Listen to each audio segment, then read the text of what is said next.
Listo, los dejo entonces con Ángel Martínez de Águila. Bueno, muchísimas gracias. En primer lugar, quería darle las gracias a la organización, a STEPCO, por tenerme en cuenta en la participación en este congreso. A mí me encanta participar en esta clase de eventos y creo que en este tiempo de confinamiento nos ayuda a sobrellevarlo y a aprovechar el tiempo y a capacitarnos y a recordar cuestiones vinculadas con el entrenamiento, con la fisiología, y nos puede servir, nos puede venir muy bien, sobre todo en esta época. Bueno, yo quería, en primer lugar, aclarar que la charla tiene un carácter muy general. Seguramente voy a pasar a abordar diferentes temáticas dentro de la fisiología del ejercicio, sin profundizar mucho en algunas de estas cuestiones. Y es que el tema es supremamente complejo como para poder profundizar en 40 minutos. Entonces, el objetivo de la charla es básicamente sentar un poco las bases de estos principios fisiológicos y sobre todo crear o despertar la curiosidad por parte de la gente que esté hoy presente. Vamos a empezar. Normalmente se pone esto al final, pero bueno, yo quiero empezar hablando un poco de la bibliografía utilizada. Estos son algunos de los libros y páginas donde pueden encontrar bastante información sobre fisiología del ejercicio y particularmente sobre fisiología del esfuerzo aeróbico. Vamos a empezar por algo muy sencillo, por el principio del principio. En un principio la gente se preguntaba por qué rendíamos de una determinada manera o por qué había sujetos que rendían bajo ciertas circunstancias mejor que otros sujetos. Esa fisiología general nos hizo preguntarnos por una fisiología del esfuerzo. Posteriormente apareció una fisiología del ejercicio y del deporte. Y la fisiología del ejercicio y del deporte lo que persigue básicamente es tratar de establecer las diferencias morfofuncionales que tienen los sujetos y que le permiten correr más tiempo o alcanzar una determinada distancia en menos tiempo, o correr los 100 metros lisos a más velocidad, o levantar más kilos, o lanzar una jabalina más lejos. O sea, básicamente lo que hace la fisiología y lo que deberíamos tener claro es poner el foco en el porqué a nivel morfológico y a nivel funcional. Esta es una imagen que resume básicamente pues, todo lo que acontece en el organismo cuando alguien de forma sistemática está desarrollándose en un proceso de entrenamiento, ¿no? Todo lo que vemos aquí son adaptaciones de diferente índole que terminan por justificar o por explicar por qué una persona rinde más que otra. Por ejemplo, podemos ver que aquí a nivel pulmonar se produce una mejor distribución del torrente sanguíneo, a nivel cardiovascular o a nivel del corazón se produce una hipertrofia ventricular y una mejora de la capilarización de ese músculo.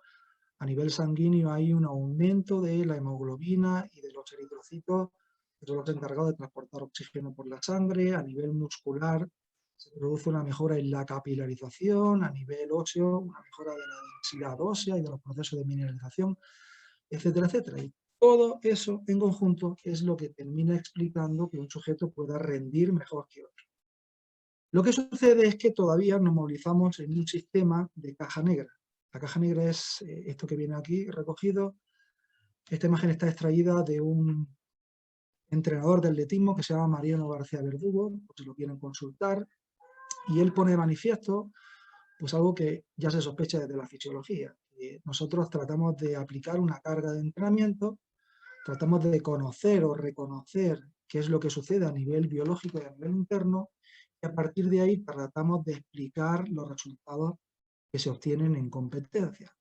Lo que sucede actualmente, cada vez menos, pero todavía es que hay procesos desconocidos en cuanto a la repercusión biológica que en el interior del deportista tiene la aplicación de una carga externa. Y hacia esto se moviliza la fisiología del ejercicio, hasta tratar de disminuir ese desconocimiento que se tiene en cuanto a las respuestas y adaptaciones que sobre un sujeto se producen cada vez que se aplica una carga de entrenamiento. La fisiología del ejercicio también es una ciencia que está en continua evolución y actualmente se está poniendo el foco en la biología celular. Es decir, es tratar de ya no de explicar los procesos que suceden a nivel de los tejidos y de los sistemas, sino en los procesos intracelulares. Esta es la figura del fisiólogo molecular del ejercicio y la invitación que le hago a todos los que están interesados en la fisiología del ejercicio es que empiecen también a poner el énfasis en los procesos y acontecimientos moleculares y celulares.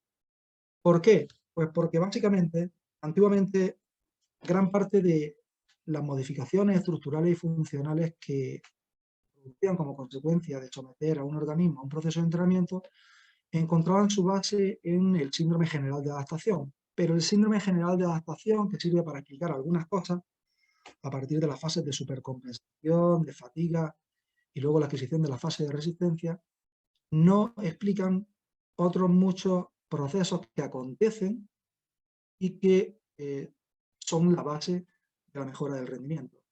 Y esos procesos están representados de una forma muy básica en esta imagen. Esos procesos son vías de señalización celular que se ponen en funcionamiento cada vez que nosotros hacemos ejercicio. Esas vías de señalización celular terminan provocando por una cascada de acontecimientos que se estimulan procesos de transcripción que terminan dando lugar a la síntesis de proteínas. Bueno, pues en esa dirección es hacia donde se mueve actualmente la fisiología del ejercicio, es decir, a tratar de esclarecer los procesos moleculares y celulares que están explicando esos procesos de adaptación. Bueno, vamos a empezar con algo muy sencillo, muy básico, y es explicar de una forma general el sistema cardiovascular como el sistema de soporte o de apoyo del consumo de oxígeno y de la fisiología aeróbica. El sistema cardiovascular ya sabemos que está formado por tres grandes elementos: el corazón, los vasos sanguíneos y la sangre, y la explicación de la eficiencia o la eficacia de cada una de esas estructuras va a explicar también en gran parte las posibilidades aeróbicas del sujeto. Aquí tenemos el funcionamiento básico del corazón explicado. Esto aparece en cualquier libro de fisiología o de anatomía incluso, y bueno, tenemos un lado derecho del corazón que eyecta sangre pobre en oxígeno. Esa sangre pobre en oxígeno llega al pulmón. Aquí tenemos los pulmones.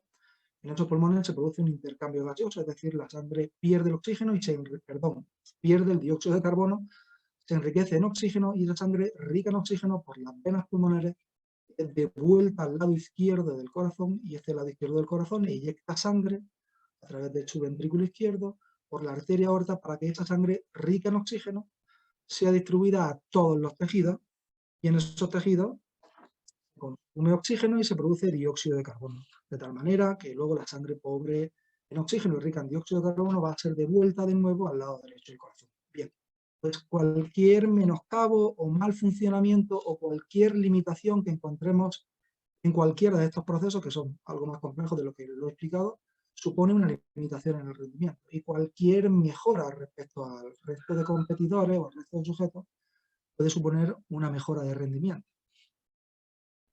El gasto cardíaco, que es la cantidad de sangre que eyecta el corazón, está determinada por dos grandes factores: por la cantidad de sangre que eyecta el corazón en un minuto, a lo que llamamos volumen sistólico, la cantidad de sangre que eyecta el corazón cada vez que se contrae, que se llama volumen sistólico, por el número de latidos. De tal manera que nosotros podemos aumentar ese gasto cardíaco aumentando los diferentes parámetros que influyen sobre el volumen sistólico, y también podemos aumentar la frecuencia cardíaca a partir de las diferentes razones que producen un aumento de la frecuencia cardíaca en el ejercicio. Como vemos, hay un mare magnum de circunstancias y de razones fisiológicas que están influyendo en el volumen sistólico, en la frecuencia cardíaca y por ende en la cantidad de sangre que llega al corazón cada minuto. Por otro lado tenemos el centro cardiovascular.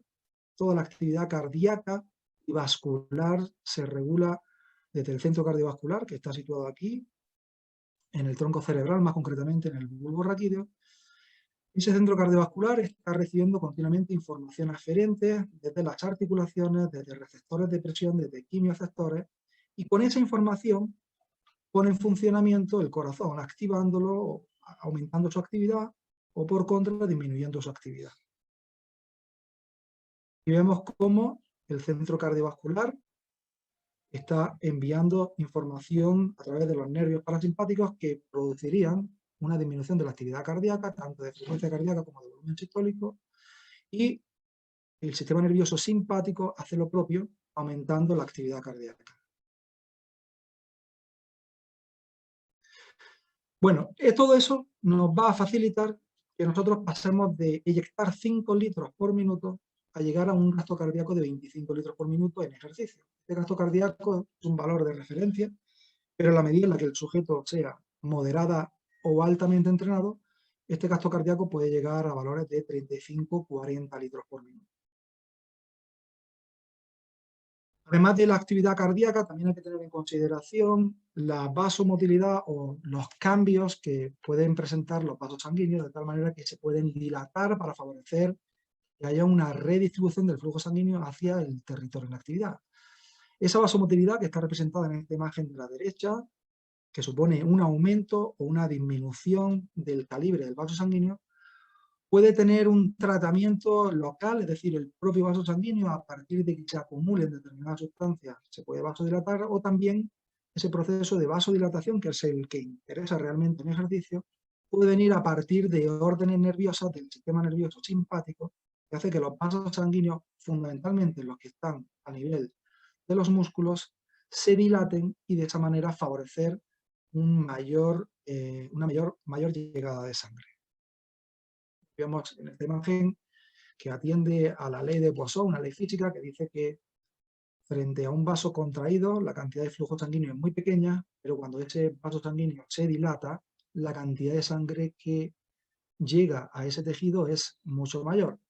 Eso es importante saberlo, porque cuando nosotros pasamos de estar en reposo a estar en ejercicio, suceden muchas variables, muchos cambios que podemos notar fácilmente, es decir, se acelera la frecuencia cardíaca, se produce también sudoración, quizás, pero hay algunas otras variables que nosotros no somos conscientes y que realmente ocurren. Por ejemplo, aquí vemos representada la arteria ilíaca y el nivel de vasoconstricción que tienen. En una situación de reposo, cuando no es prioritario llevar sangre a los músculos, pues esos vasos sanguíneos pueden estar perfectamente contraídos en favor de un vaso sanguíneo, como la arteria mesentérica, que va a estar irrigando el tejido intestinal, que está dilatada.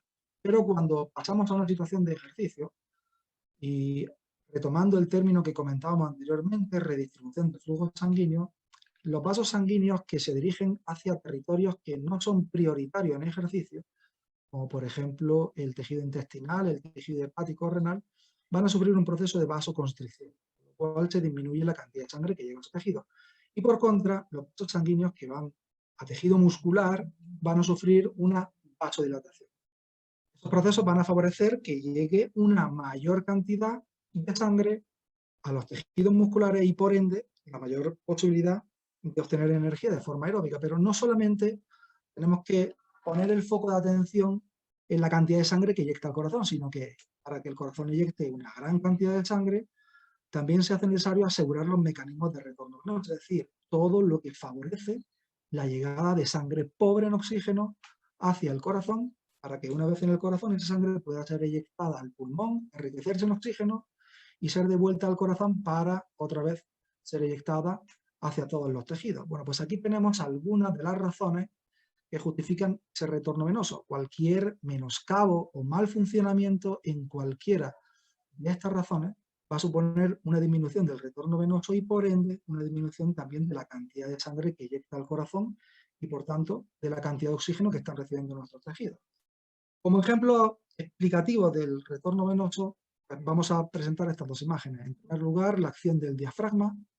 Cada vez que nosotros respiramos, durante la inspiración el diafragma baja, eso supone un aumento de presión en la zona abdominal respecto a la zona torácica, y como los fluidos se mueven de zonas de alta presión hacia zonas de baja presión, pues la propia respiración va a ser un agente facilitador del retorno venoso. Otro de los mecanismos que explica el retorno venoso es la propia bomba musculoesquelética, o mejor dicho, la alternancia de contracción y relajación que en actividades cíclicas tiene o provoca la musculatura esquelética, de tal manera que si vamos corriendo, nadando o en bicicleta, hay una alternancia de fases de contracción y de relajación, y esa alternancia de contracción y relajación ayuda a que la sangre sea devuelta contra gravedad hacia el corazón. Si en algún caso estamos desarrollando una actividad, por ejemplo en un levantamiento de pesas frente a una carga importante, aumentamos la respiración y además desarrollamos la actividad de una forma isométrica, pues estaremos comprometiendo los mecanismos de retorno venoso y eso puede dar lugar a consecuencias negativas como por ejemplo la pérdida de conciencia. Íntimamente relacionado con el sistema cardiovascular como soporte que explica la fisiología aeróbica está el sistema respiratorio. Nosotros ventilamos aire y el oxígeno de ese aire ventilado llega hasta esta estructura que es la unidad funcional del aparato respiratorio que se llama alveolo. En el interior de ese alveolo se produce el intercambio gaseoso, es decir, la sangre pobre en oxígeno que el corazón eyecta hacia los pulmones, una vez que está en la inmediatez del alveolo, se va a enriquecer en oxígeno y va a eliminar el dióxido de carbono. Aquí podemos hacer un paréntesis, podemos explicar o tener un conocimiento un poquito más profundo de qué inconvenientes tiene el hábito del tabaco sobre el sistema respiratorio y que va a terminar limitando las posibilidades de rendimiento del deportista y también las de cualquier sujeto en su vida cotidiana. Hemos dicho que a nivel del alveolo es donde se produce el intercambio gaseoso, bien pues el cigarrillo va a terminar provocando una destrucción de la superficie alveolar. Si atendemos a la ley física que explica la difusión de los gases, esta ley se llama ley de Fick, explica cómo el grosor de una membrana o el área superficial de una membrana facilita el tránsito de oxígeno, de dióxido de carbono y de cualquier gas. De tal manera que cuando fumamos estamos destruyendo membrana alveolo capilar, estamos disminuyendo el área superficial y eso hace que la difusión de oxígeno y de dióxido de carbono se haga más complicada y se haga más lenta. Y tratamos de compensarla a partir de un mayor trabajo de los músculos respiratorios que tienen una consideración, y es que cada vez que nosotros nos fatigamos a nivel de la musculatura respiratoria, eso supone que esta misma musculatura respiratoria va a enviar órdenes aferentes hacia un centro de integración, el centro cardiovascular. Ese centro cardiovascular va a terminar provocando de manera refleja una vasoconstricción de toda la musculatura de los miembros. Y eso supone un menor transporte de oxígeno y una mayor fatiga de los músculos respiratorios. Eso ha terminado haciendo que mucha gente investigue la utilidad de la mejora de las posibilidades aeróbicas de un sujeto entrenado y no entrenado a partir del entrenamiento de la musculatura respiratoria. Y lo que han encontrado, inclusive en deportistas moderadamente y bien entrenados, es que el entrenamiento de la musculatura respiratoria va a ir acompañado de una mejora del consumo de oxígeno. Bueno, haciendo referencia un poco a lo que comentaba el día pasado uno de los ponentes, la termorregulación, cómo puede afectar la termorregulación al desempeño aeróbico centrado en la cantidad de sangre que inyecta el corazón. Bueno, en esta imagen vemos a un deportista y vemos que a través de diferentes mecanismos de conducción con la ropa, de convección o de radiación del sol, va a estar ganando calor. La única manera de perder calor es a partir de la evaporación del sudor creado. Si nos fijamos en esta imagen, la manera que tiene el aparato cardiovascular para disipar el calor es enviando sangre a la periferia, es decir, enviando sangre que no va directamente al tejido muscular, sino que va a la zona más periférica, a la piel de nuestro organismo. Esa vasodilatación de esos vasos sanguíneos lleva una mayor cantidad de sangre, se produce sudor, aquí tenemos la glándula sudorípara, ese sudor se evapora y la evaporación de ese sudor va a enfriar la piel y por conducción va a enfriar los vasos sanguíneos y la sangre que luego, al ser devuelta al núcleo interno, va a contribuir a disipar el calor. Lo que sucede es lo siguiente, en la medida en la que por alta temperatura y o baja capacidad de, lo diré, por alta temperatura o porque el aire está muy cargado de agua y no permite no la sudoración, sino la evaporación de ese sudor, lo dije, va a suponer un mayor flujo sanguíneo hacia la periferia que supone un menor flujo sanguíneo hacia el territorio muscular y todo lo que sea limitar la cantidad de sangre rica en oxígeno que llega a tejido muscular va a suponer un empeoramiento del rendimiento. Además del corazón, habíamos dicho que el segundo gran elemento componente del sistema cardiovascular junto con los vasos sanguíneos es la sangre. Aquí vemos una imagen de un hombre y una mujer desarrollando una actividad aeróbica y la puse de manifiesto porque hay una diferencia sexual en cuanto a la cantidad de glóbulos rojos o de eritrocitos que contienen la sangre en función del sexo, de tal manera que si los glóbulos rojos son los encargados de transportar oxígeno, el mayor o la mayor o menor cantidad de glóbulos rojos por unidad de sangre va a suponer una mejora o un empeoramiento de la capacidad de rendir en una actividad aeróbica, de tal suerte que por término medio, son valores medios, el hombre va a tener aproximadamente 15 gramos de hemoglobina, que es la proteína dentro del eritrocito que transporta el oxígeno, en relación a la mujer, que va a tener en torno a 14 gramos de hemoglobina cada 100 mililitros de sangre. O sea, eso supone un hándicap que da cierta ventaja a los hombres en favor de las mujeres. Es decir, sencillamente si tenemos mayor cantidad de transportadores de oxígeno, va a suponer una mayor posibilidad de rendimiento aeróbico. Pero como digo, son términos medios. El entrenamiento en altura también también produce una mejora en el rendimiento aeróbico como consecuencia fundamentalmente de que se dispara este mecanismo que vemos aquí. Los riñones terminan detectando la alteración a nivel de la presión parcial de oxígeno y terminan enviando una orden hacia la médula ósea roja para que estimule la eritropoiesis o la formación de glóbulos rojos. De tal manera que después de un tiempo, días, semanas, entrando en altura, se pone en funcionamiento este mecanismo que ayuda a que haya una mayor cantidad de glóbulos rojos en sangre. Lo interesante de este proceso es que el aumento de los glóbulos rojos se produce de una forma concomitante al aumento del volumen plasmático. Y eso es algo que no sucede cuando inyectamos alguna hormona. De tal manera que cuando inyectamos alguna hormona que tenga por mecanismo de acción producir una mejora en el número de glóbulos rojos, ese número de glóbulos rojos puede no venir acompañado de una mejora concomitante del volumen plasmático, con lo cual la sangre pierde, digamos, su estado líquido, se vuelve una sangre con menos posibilidad de fluidez, es decir, hace más difícil al corazón eyectar una sangre que no es tan líquida como anteriormente.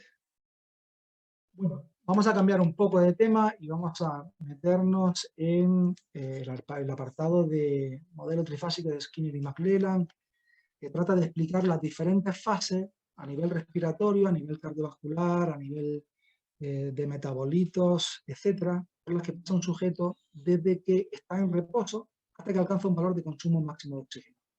Lo que tenemos en la imagen es la moneda metabólica. Ya sabemos que todo el proceso energético parte de esta moneda metabólica, se llama adenosín trifosfato. Este adenosín trifosfato se utiliza en cualquier trabajo biológico, pero fundamentalmente en la contracción muscular que sostiene las actividades deportivas y las actividades de la vida cotidiana. Bueno, lo que sucede es que nosotros podemos resintetizar ese ATP de diferentes formas. Lo podemos resintetizar de una forma anaeróbica a partir de la fosfocreatina o también a partir o de una forma aeróbica a partir de los ácidos grasos o del glucógeno y la glucosa que está en el interior de la propia célula muscular. Pero también podemos resintetizar ATP a partir de la conversión de glucosa en ácido láctico. Y que la glucosa se descomponga de manera aeróbica junto con los ácidos grasos o que esa misma glucosa se convierta en piruvato y posteriormente en lactato, supone un indicador del estado de rendimiento del sujeto, del estado de rendimiento y del estado de salud también. Y supone un tránsito desde una zona de entrenamiento o desde una zona metabólica a otra zona metabólica. Vamos a tratar de describirlo con el tiempo que tenemos de la mejor manera posible. Hay una relación entre los sustratos energéticos que utilizamos y la posibilidad de resintetizar ATP por unidad de tiempo. Con tal suerte que la fosfocreatina es la vía de resíntesis del ATP que produce una resíntesis del ATP por unidad de tiempo en mayor medida.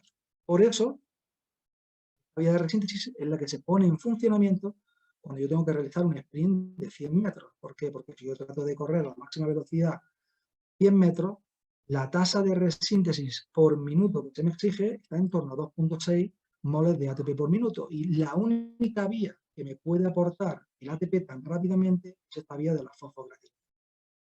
Pero si lo que necesito es correr una maratón, pues la tasa de resíntesis del ATP por unidad de tiempo no es tan alta. De de tal manera que yo pudiera estar utilizando estas otras vías o sustrato energético. La composición de ácido graso y de glucógeno de forma aeróbica y en alguna parte de la carrera de composición de la glucosa de manera anaeróbica. Bueno, en cuanto al término anaeróbico, es un término que podemos decir que etimológicamente no responde a la realidad. La anaerobiosis supone la resíntesis del ATP únicamente en de hipoxia, es decir, cuando hay una hemorragia o no hay oxígeno a nivel celular. Lo que sucede muchas veces es que hablamos de condiciones anaeróbicas sencillamente porque la resíntesis del ATP se está produciendo por encima de las posibilidades aeróbicas, pero eso etimológicamente no significa realmente que el metabolismo sea anaeróbico. Lo que pasa es que el término está tan extendido que es casi mejor seguir utilizando este término y no tratar de cambiarlo. Bueno, esto es una ergospirometría. Cuando sometemos a un sujeto a una prueba de esfuerzo en un laboratorio de fisiología, lo que se hace es conectarlo a una máquina y a través de esta mascarilla estamos haciendo un análisis del consumo de oxígeno, de la producción de dióxido de carbono y de otras variables ventilatorias. Y el análisis de esas variables ventilatorias es lo que nos informa de las diferentes fases por las que atraviesa el sujeto desde que está en reposo hasta que alcanza el valor de consumo máximo de oxígeno. Ese tránsito está aplicado por un modelo que se llama modelo trifásico de Skinner y McClelland. Skinner y McClelland eran unos fisiólogos que se tomaron la molestia de crear esta hoja que explica de una forma muy general a nivel neuromuscular, a nivel metabólico, a nivel energético, a nivel respiratorio y a nivel cardiovascular cuáles son las características que tiene cada una de estas fases. Las características que presenta esta fase es igual independientemente de que el sujeto sea entrenado o no sea entrenado. De tal manera que ellos distinguían tres fases. Una fase aeróbica, que tiene unas características que iremos viendo más adelante. Una fase aeróbica anaeróbica, que a nivel neuromuscular, respiratorio, cardiovascular, en cuanto al sustrato energético, etcétera, etcétera, tiene otras características.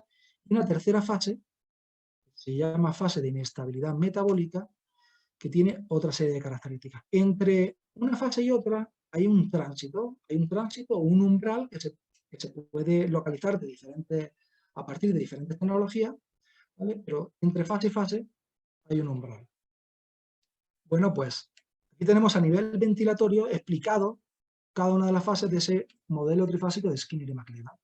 Vemos que hay una fase 1, en esta fase 1 hay una ventilación y conforme la intensidad del esfuerzo aumenta, estamos suponiendo que el sujeto parte del reposo y cada minuto, cada 2 minutos, en un tapiz rodante, el sujeto va aumentando la velocidad de desplazamiento.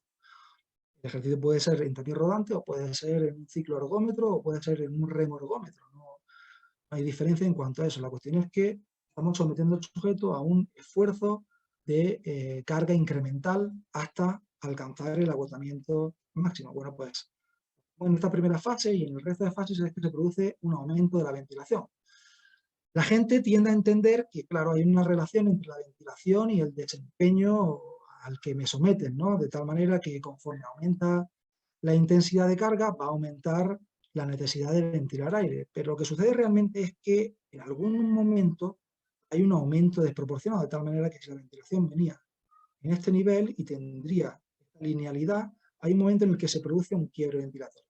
Esto es lo que sirve a los fisiólogos, a los médicos deportólogos para identificar que hay un cambio de zona, es decir, que el sujeto ha abandonado esta zona 1 o fase 1 o zona aeróbica para introducirse en esta fase 2 o fase aeróbica anaeróbica. A nosotros, a los que somos entrenadores personales, entrenadores deportivos, que no contamos con posibilidad ni a nivel técnico ni en cuanto a materiales para poder hacer una ergospirometría, nos interesa tener el conocimiento básico para saber interpretarla. Sobre todo nos interesa saber cómo a partir de pruebas simples de campo, en el gimnasio, en la pista de atletismo, podemos identificar también estas umbrales que determinan la transición de una zona a otra. Si hacemos una vinculación entre los sustratos utilizados en cada una de las zonas, lo que podemos ver es que en esta primera zona aeróbica, hay una alta contribución de los ácidos grasos como sustrato energético.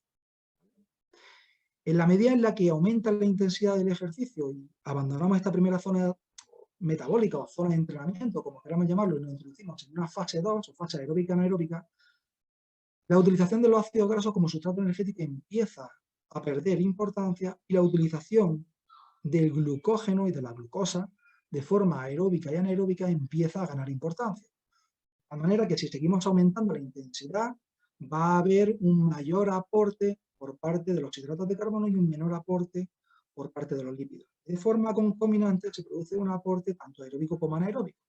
Y en última instancia, si llegamos a esta tercera zona que corresponde prácticamente ya con los valores de consumo máximo de oxígeno o muy próximos a ella, podemos ver que la glucólisis anaeróbica es básicamente la vía metabólica o el sustrato energético que se está utilizando en mayor medida, y la glucólisis aeróbica también pierde importancia. Bueno, cada una de esas fases, como he dicho anteriormente, puede ser explicada a partir de la liberación de catecolaminas. En esta imagen vemos cómo en la primera fase, la fase más aeróbica, apenas hay una concentración en sangre de catecolaminas superior a los valores de reposo. En esta fase 2 sí se produce un aumento de la concentración de catecolaminas y en esta fase 3 la concentración de catecolaminas está en su máxima expresión. En cuanto al uso del sustrato energético y centrándonos básicamente en la utilización de los ácidos grasos, pues podemos ver cómo en esta fase aeróbica, a medida que aumenta la intensidad, se produce un aumento en la utilización de los ácidos grasos. A esta intensidad se le llama Fatmax y es la intensidad correspondiente a la máxima utilización de los ácidos grasos como fuente energética. Claro, ahora viene la pregunta que algunos se puede estar haciendo, es decir, si el entrenamiento HIIT es un entrenamiento de alta intensidad, donde la prescripción de la carga está hecha en torno al consumo máximo de oxígeno, ¿cómo puede ser posible que el entrenamiento HIIT, que utiliza fundamentalmente hidratos de carbono como sustrato energético, sea tan utilizado y tan prescrito desde el ámbito de la medicina y también desde el ámbito de la salud, como una estrategia para reducir tejido graso cuando Fatmax está tan lejos? Vamos a dar respuesta un poco más adelante. Bueno, aquí vemos que las catecolaminas estimulan la hormona lipasa sensible que produce la ruptura del triglicérido y esos ácidos grasos van a ser vertidos al torrente sanguíneo, llevados a tejido muscular y utilizados de forma aeróbica para resintetizar ATP. Esta es la fase del metabolismo aeróbico en la que básicamente toda la resíntesis del ATP se produce porque ácidos grasos, hidratos de carbono están en el interior de la mitocondria siendo descompuestos para restituir ese ATP. Hay un tránsito o un umbral que se puede localizar a partir de valores de lactato o a partir de quiebre ventilatorio que me dice que hay un cambio de fase entre esta primera fase y esta segunda fase. Y en esta segunda fase, lo que yo tengo que entender como entrenador, no solamente como fisiólogo, sino como entrenador, es que en esta segunda fase la resíntesis de ese ATP, que anteriormente habíamos dicho que era la moneda metabólica, tiene que ser a partir del metabolismo aeróbico y del metabolismo anaeróbico. Bueno, aquí vemos la misma imagen explicada anteriormente. En esta primera fase, el sustrato energético, que básicamente son hidratos de carbono y grasas en igual cuantía, se van a degradar de forma aeróbica y van a producir dióxido de carbono. El estímulo sobre la ventilación es el provocado por este dióxido de carbono. Lo que sucede en una segunda fase es que la resíntesis del ATP no se puede hacer únicamente de forma aeróbica, sencillamente porque las grasas y los hidratos de carbono de manera aeróbica no resintetizan el ATP con la intensidad o a la velocidad a la que yo lo necesito. De tal manera que también se pone en funcionamiento un mecanismo anaeróbico. Pues cuando se pone en funcionamiento ese mecanismo anaeróbico, la energía se obtiene a partir de la glucólisis anaeróbica. Y esa glucólisis anaeróbica ya sabíamos que producía ácido láctico. El ácido láctico se disocia en un hidrogenión y este hidrogenión va a ser tamponado por el ion bicarbonato. El tamponamiento de ese ion hidrogenión va a producir un exceso de dióxido de carbono. De tal manera que ya tenemos dos fuentes de dióxido de carbono que van a estar estimulando al centro respiratorio. El dióxido de carbono producto del metabolismo aeróbico y el dióxido de carbono producto del metabolismo anaeróbico. Eso supone un doble estímulo sobre la ventilación. ¿Y en qué nos ayuda eso a nosotros que no tenemos un Metamax ni ninguna posibilidad de realizar una ergospirometría, ni tenemos el personal técnico ni el equipamiento para hacerlo? Bueno, pues nosotros podemos localizar, aunque no de una manera tan válida y tan fiable, pero sí infinitamente más económica y con cierto grado de validez también, esa transición entre el metabolismo de la fase 1 y la fase 2 a partir de la prueba de zona de entrenamiento conversacional. El fundamento fisiológico consiste en que cuando los quimioreceptores, tanto centrales como periféricos, envían una información al centro de integración de la respiración, este centro de integración de la respiración va a producir órdenes hacia los músculos respiratorios que provoquen una hiperventilación. Cuando se provoca esa hiperventilación, se hace más difícil hablar. De tal manera que yo podría establecer una zona de entrenamiento a nivel conversacional, de una manera tan sencilla como llevarme al sujeto al gimnasio o a la pista de atletismo, meterlo a un test de sobrecarga incremental e irle preguntando cada minuto, cada 2 minutos, cómo se llama, dónde vive, cómo se llaman sus padres, etcétera, etcétera. Hay un tránsito desde esta fase 1 a esta fase 2 que coincide con el momento de hiperventilación que provoca que no podamos o que nos cueste bastante más trabajo hablar. No significa que yo esté animando al deportista a estar entrenando y hablando, pero sí me puede servir a mí de una forma muy sencilla para identificar justo este tránsito. Es decir, yo coloco al deportista sobre el tapiz rodante, voy aumentando cada minuto 1 km por hora la velocidad, partiendo de 5, 6, 7 km por hora, y en el momento en el que determine que abandono esta zona de entrenamiento de nivel conversacional por una zona en la que el deportista empieza a tener dificultad para hablar, puedo localizar la transición entre la fase 1 y la fase 2. Más características diferenciadoras de la fase 1 y la fase 2. Bueno, pues en la fase 1 el metabolismo aeróbico recluta únicamente fibras tipo 1, mientras que en la fase 2 se produce un reclutamiento tanto de fibras tipo 1 como fibras tipo 2A, y aquí se produce el reclutamiento de todas las fibras musculares, tipo 1, tipo 2A y tipo 2X. El volumen sistólico va aumentando a medida que aumenta la intensidad de ejercicio, y muy próximo al umbral ventilatorio 1 o a la zona de transición entre la fase aeróbica y la fase aeróbica anaeróbica tiende a aplanarse. La frecuencia cardíaca va aumentando hasta que alcanza los valores de frecuencia cardíaca máxima en la zona 3, y el gasto cardíaco, que recordemos que era la cantidad de sangre que inyecta el corazón, en esta fase 1 sigue una pendiente, luego se produce una deflexión de esa pendiente, pero sigue aumentando durante la fase 2, y se alcanzan los valores de gasto cardíaco máximo en esta fase 3. Eso está muy bien, pero ¿cómo puedo yo utilizar o qué puedo utilizar de una manera mucho más sencilla para establecer los límites que hay dentro de cada una de las fases? Bueno, pues en esta fase aeróbica yo puedo ir preguntándole al sujeto, al entrenado, a partir de la escala de Borg, que me diga cuál es su percepción del esfuerzo. Si el sujeto me dice que está en un valor de 6, 7, 9, 10, pues yo tengo que sospechar que está cerca de la fase o dentro de la fase aeróbica. Pero en el momento en el que la percepción del esfuerzo del sujeto se aproxima a valores de 12, 13, me está indicando que abandona esta primera fase aeróbica y ya se encuentra dentro de esta segunda fase o fase aeróbica anaeróbica. Si seguimos aumentando la intensidad de carga, va a llegar un momento en el que el sujeto me diga en la escala de Borg que dentro de esa escala la percepción que él tiene del esfuerzo está en torno a valores de 15, 16. Supone otro tránsito entre la fase 2 y la fase 3 de inestabilidad metabólica.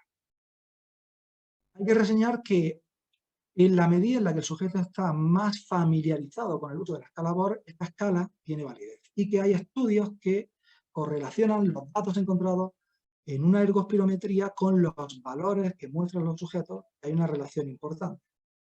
Bueno, pues el consumo de oxígeno durante esta fase va aumentando hasta que, llegada a la fase 3, se produce una estabilización de los valores de consumo de oxígeno, aunque se pueden producir algún aumento de carga. Bueno, respecto a los métodos de entrenamiento HIIT, que sería el entrenamiento desarrollado a nivel de consumo máximo de oxígeno, se están haciendo muchas investigaciones. Muchas de estas investigaciones tienen una orientación hacia el entrenamiento, otras más hacia la salud. Pero básicamente en muchas de estas investigaciones lo que se hace es coger un grupo de sujetos y contrastar la utilidad o la validez que pueda tener el método interválico intensivo HIIT con el entrenamiento continuo. De tal manera que muchos estudios cogen, por ejemplo, a un grupo de sujetos obesos, en este caso eran niños obesos, 3 días a la semana, durante 12 semanas, se crea un grupo de entrenamiento HIIT y un grupo de entrenamiento continuo. Se trata de ver en qué medida ambos métodos producen una mejora. ¿Qué es lo que se encuentra en este estudio particular y en otros muchos estudios? Bueno, pues algunas veces se encuentra que no hay diferencias significativas entre el grupo, es decir, que tanto el método HIIT como el método continuo van a producir el mismo grado de mejora, ¿vale? Lo interesante de esto también es entender que ambos métodos de entrenamiento van a producir una mejora. Algunas veces se obtiene una mejora a partir del método HIIT sobre el método continuo y otras veces no se obtiene esta diferencia. El pero que le pone el autor a este resultado es que, bueno, que realmente una persona obesa quizá no pueda desarrollar un entrenamiento HIIT en la esencia de lo que es el entrenamiento HIIT, que es un entrenamiento de alta intensidad, sí, pero de alta intensidad a nivel de consumo de oxígeno. Eso es el debe que quizá tuviera este estudio. Otros estudios también con sujetos obesos tratando de discriminar cuál de los dos métodos de entrenamiento, HIIT o un método continuo, podría ser mejor para la reducción de tejido graso, ¿vale?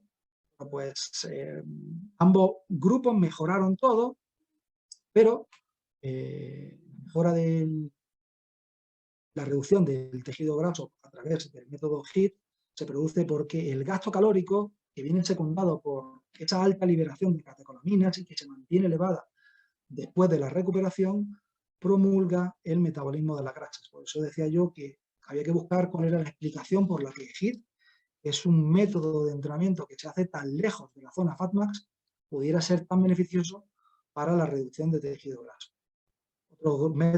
Otros estudios establecen una vinculación entre HIIT y método continuo, y bueno, aquí lo que hay que reseñar es que el entrenamiento HIIT ocupaba 1 hora a la semana, el entrenamiento MIT 5 horas a la semana. Básicamente lo que encontraron es que ambos grupos mejoran, pero la mejora del método HIIT para este estudio, ¿vale? Esto hay que reseñarlo, para este estudio, con esos sujetos, con ese tiempo, pues producía una mayor mejora en relación al tiempo empleado. Bueno, aunque la mayoría de los estudios coinciden en resaltar las bondades del método HIIT, pues faltan estudios longitudinales a largo plazo, porque la mayoría de los estudios tienen una duración de 4 a 12 semanas, y eso limita la posibilidad de establecer categorización. Estos son algunos de los ventajas, de los beneficios que produce el método HIIT: aumento del transportador de glucosa GLUT4, de las mitocondrias, de las enzimas oxidativas, mejora en la oxidación de la grasa, reducción de tejido graso y de la grasa abdominal, aumento del volumen sistólico, de la contractilidad cardíaca, de la función endotelial. Bueno, eso lo dejo. El método HIIT no es tan reciente como la gente tiende a pensar. Este señor es Emil Zatopek, que fue campeón en las Olimpiadas o en los Juegos Olímpicos del 52, ganó en 5 kilómetros, 10 kilómetros y en la maratón, y su entrenamiento consistía básicamente en realizar repeticiones de 400 metros a una intensidad próxima a la del consumo de oxígeno y trotar 200 metros a un ritmo mucho más ligero. Cuando hablamos de entrenamiento HIIT, estamos diciendo que estamos en esta zona, ¿vale? No en esta zona ni en esta zona, estamos en esta zona de inestabilidad metabólica, y estamos moviéndonos muy próximos a los valores de consumo máximo de oxígeno. Y esta zona está caracterizada porque la ventilación es máxima, el consumo de oxígeno está en su valor máximo próximo a aplanarse, el equivalente ventilatorio de oxígeno y de dióxido de carbono también son máximos, la frecuencia cardíaca es máxima, el volumen sistólico es máximo, el gasto cardíaco es máximo, etc. Bueno, ¿cómo podemos establecer un modelo HIIT? Que voy a explicar muy rápidamente porque nos estamos quedando sin tiempo.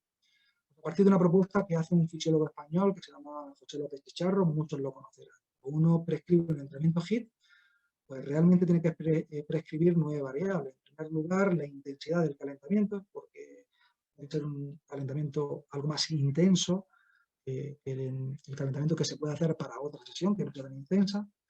Tiene que determinar la intensidad de cada una de las repeticiones, la duración de cada repetición, la intensidad de la pausa entre repeticiones, la duración de la pausa entre repeticiones, el número de repeticiones, el número de series y el descanso que hay entre cada una de esas series.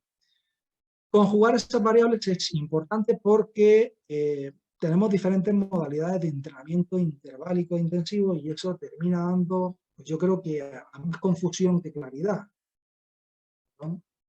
Es un entrenamiento RST, Repeated Sprint Test, Training, perdón, que es fundamentalmente anaeróbico, que se corre o que la intensidad de ejercicio tiene una poca demanda aeróbica y una alta demanda anaeróbica, son esfuerzos de 6-7 segundos con 60 segundos de descanso, es decir, hay una tasa de trabajo-descanso muy baja, o hay una relación trabajo-descanso muy baja.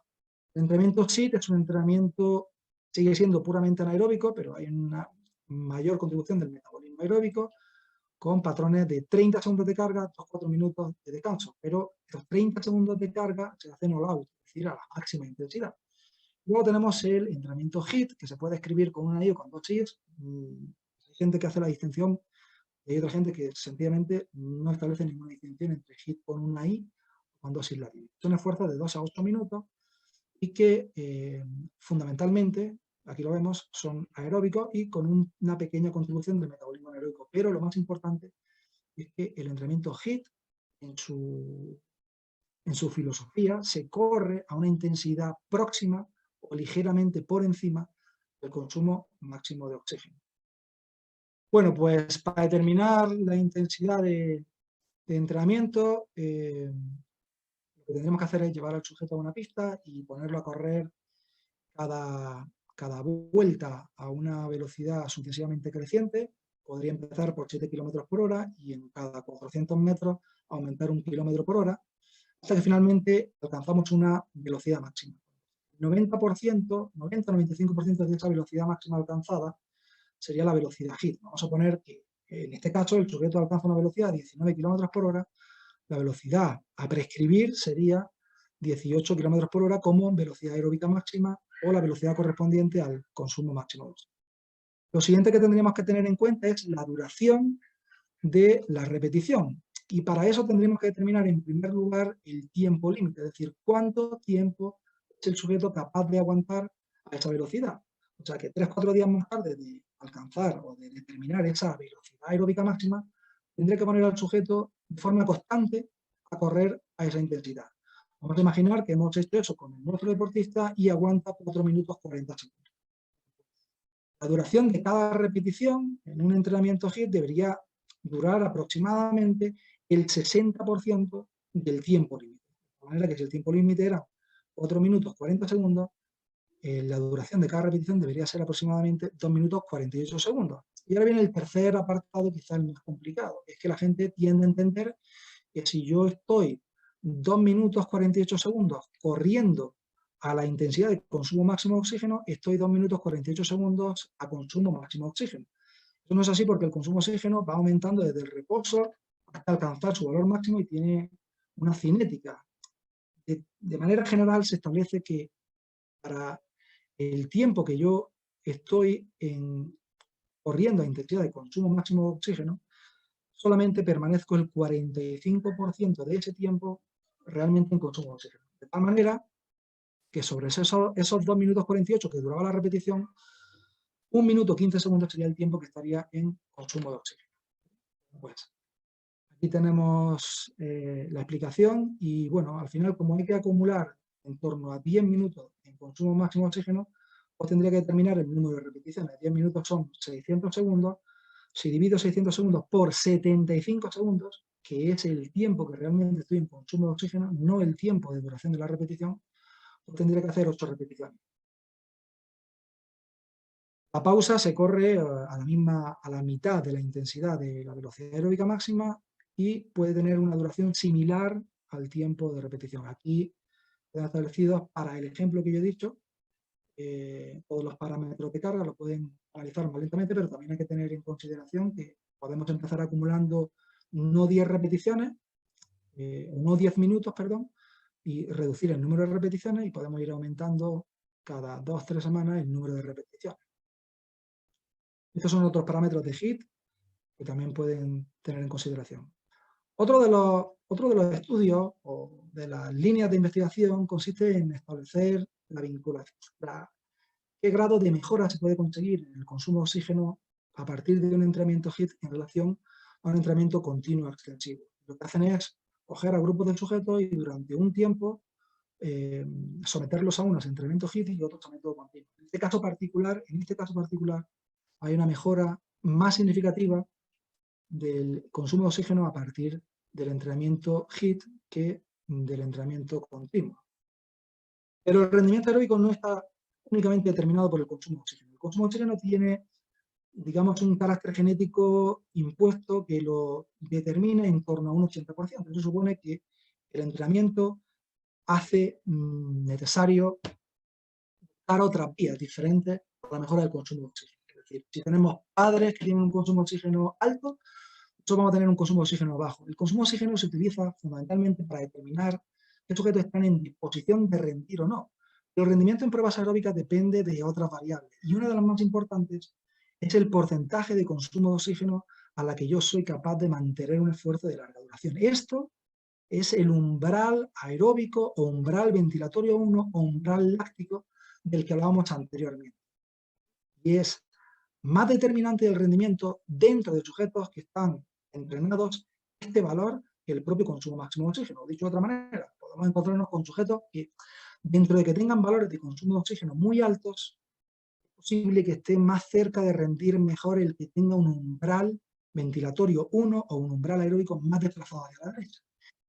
El tercer pilar sobre el que se asienta el rendimiento en carreras de larga distancia y la investigación hoy día es sobre la economía de carrera. Sobre la economía de carrera empieza a adquirir un papel fundamental el entrenamiento de la fuerza.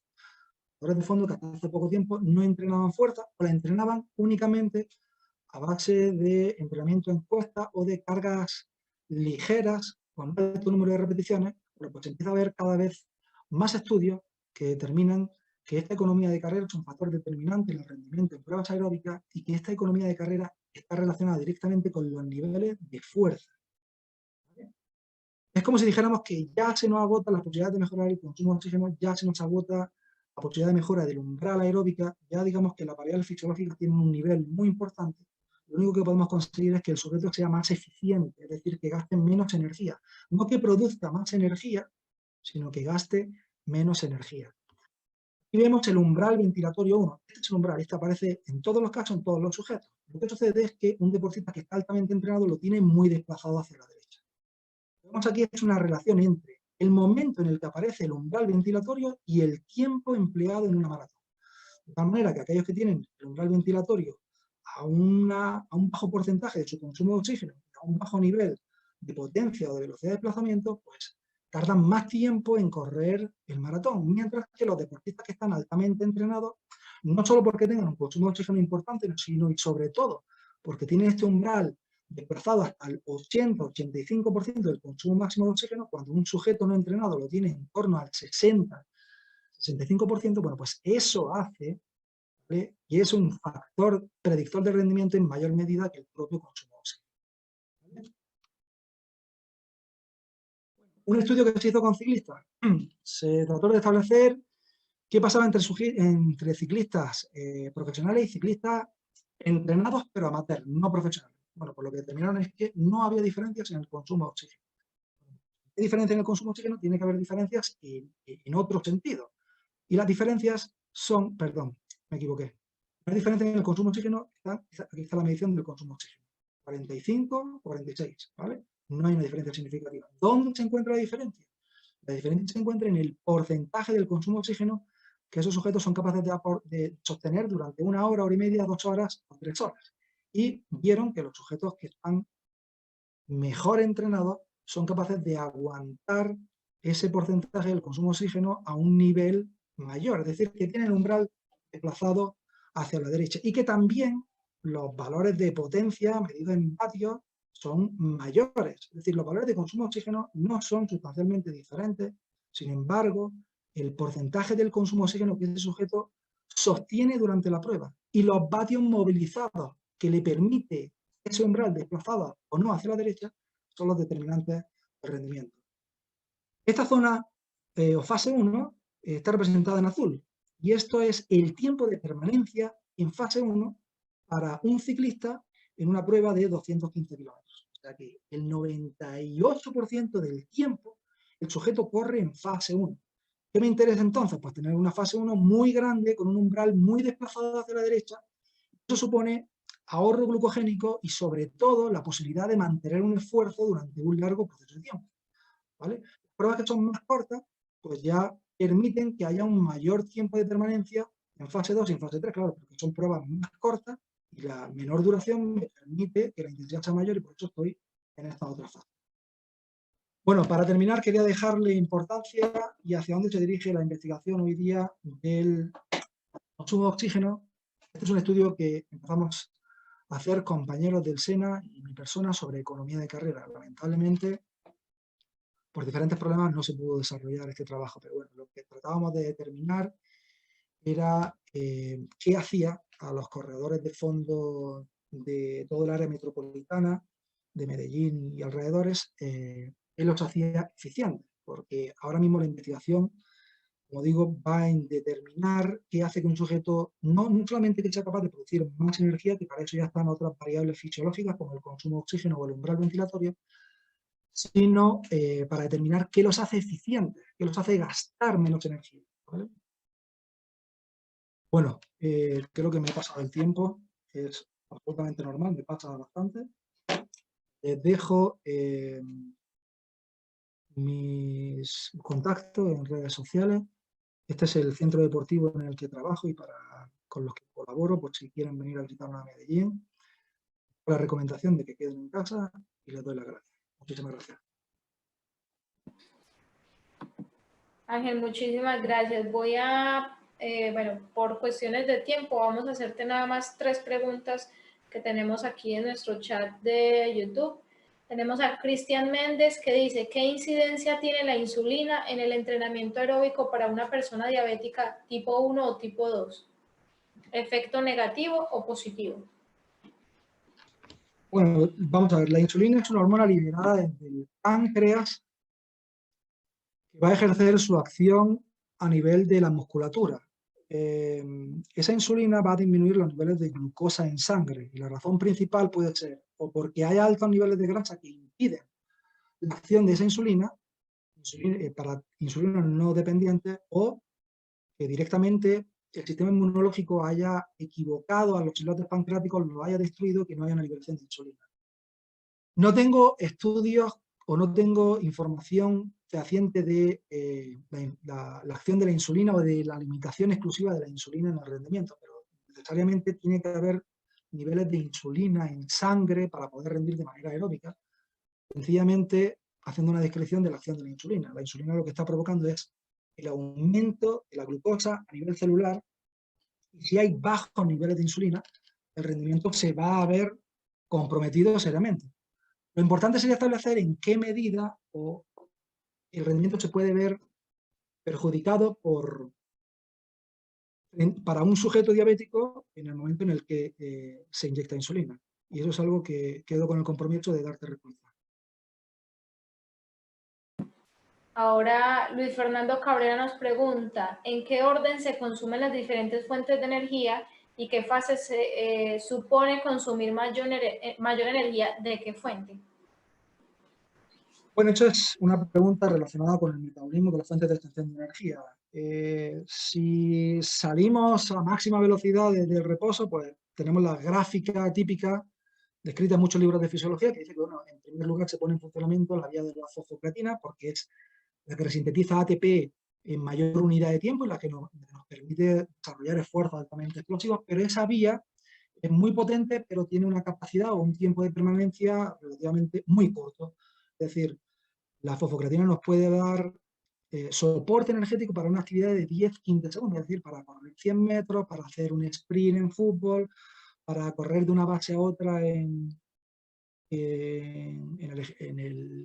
béisbol, para ese tipo de esfuerzos que son muy cortos, muy intensos. En la medida en la que esa vía se va agotando, hay que poner en funcionamiento otras vías que aportan menor cantidad de ATP por unidad de tiempo, es decir, que son menos potentes, pero que pueden aportar energía durante más tiempo. Y ahí entraría en funcionamiento la vía glucolítica, es decir, la glucosa se descompone de manera anaeróbica, forma lactato, con la consiguiente disminución del rendimiento cuando ese ácido láctico se acumula, y en última instancia, una vez agotada esa vía y las posibilidades de seguir produciendo lactato por procesos de fatiga, pues se pone en funcionamiento la vía aeróbica, que tiene una participación predominante a partir de los 3 minutos hasta todo lo que queramos aguantar en un esfuerzo de tipo aeróbico. O sea que esfuerzos de hasta 15 segundos, la vía de la fosfocreatina es la primordial.